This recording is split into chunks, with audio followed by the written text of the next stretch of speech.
Quintana, coming to you from the Beehive at cubiesquest.com. It's Minute Monday time again, and today I'm going to show you how to make this holiday card using the Christmas Quilt Stamp Set.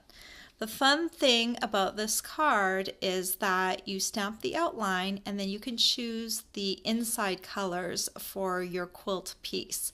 And so that's kind of a fun thing to do. So let's get started and I'll show you how to make this card.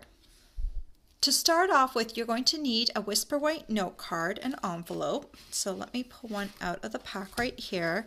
These come pre-scored, so you just need to fold them along the score line, and then you'll want to take a bone folder and really smooth down that fold, because when we're stamping this card, it's far better if it's nice and flat. Then I'm going to flip it around so that the open side is facing to the right. And these are the main stamps that we're going to be using.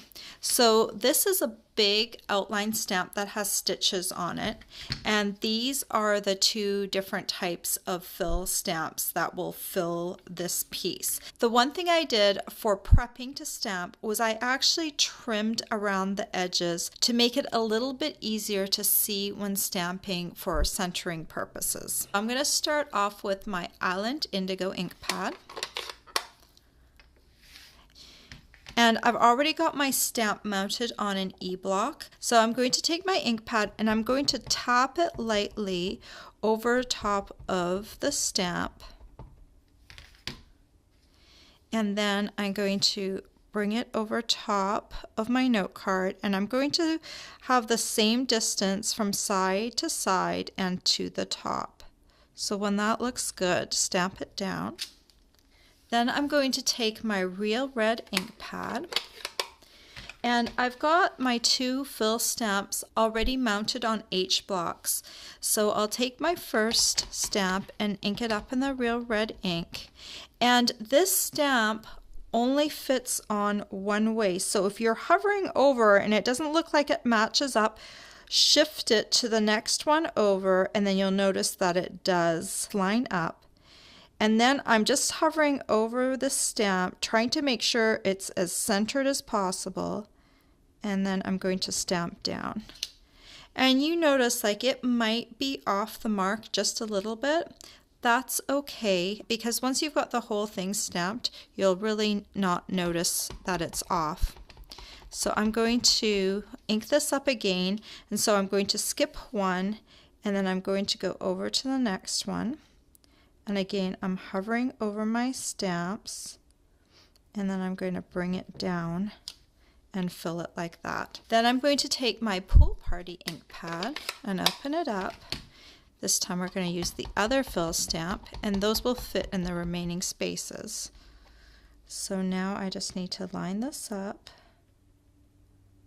make sure it looks right, and stamp down.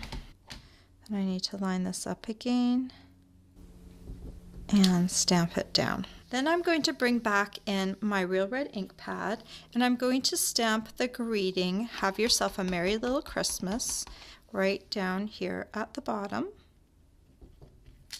And then to finish off this card, I'm going to use a clear faceted gem. I'm going to use one of the smaller ones. I'm going to just remove it with my paper piercing tool and pop that right in the center like that. The fun thing about stamping your own cards is that you can make the envelopes look fun too.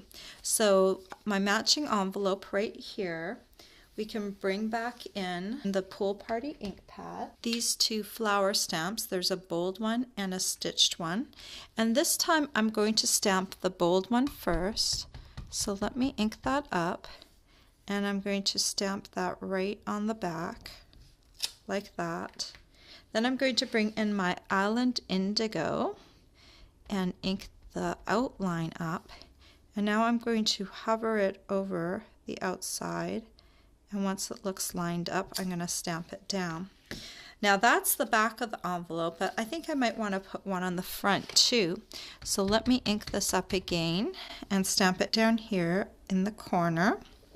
Want to make sure we leave room for the return address and the sending address. And then let me take my Indigo again, hover it over the outline and then stamp it down. So now we've got a cute card with a matching envelope, and here's the first color that I stamped. So you can do it in the traditional Christmas colors like this one. I've used Garden Green, Real Red, and Lemon Lime Twist, or you can choose some non-traditional colors like the red and the blue together. That's the great thing about stamps. You get to choose the colors that you want. All the supplies you'll need to make these beautiful quilt cards are available for purchase on my blog. I hope you've enjoyed this tutorial. Bye for now. If you like this tutorial, be sure to check out all the free with purchase tutorials available on my blog. The mini wine bottle and chimney slider boxes tutorial is just one of the exclusive tutorials that you can choose free with a minimum purchase in my Stampin' Up! Store. Hi, it's Brenda again. Before you go, don't forget to subscribe to my YouTube channel. You can also visit my blog for more information on my projects and to learn about my rewards program, or just watch another one of my videos. Thanks for watching.